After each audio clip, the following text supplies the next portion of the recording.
Ayan, ikutan natin si Skytown 150. Tingnan natin kung gaano kaganda to. Skytown ni Kimco.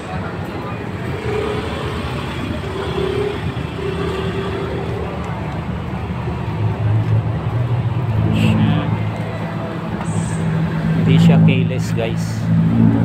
Mamaya subukan natin test drive natin to mamaya. Ang ganda ng taillight niya. Ayan, nakikita niyo.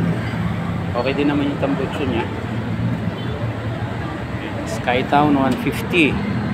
Ayan. May plastic pa siya. Tanggalin natin yung plastic. Ayan, bagong bago nga. Ayan siya, guys. Skytown 150.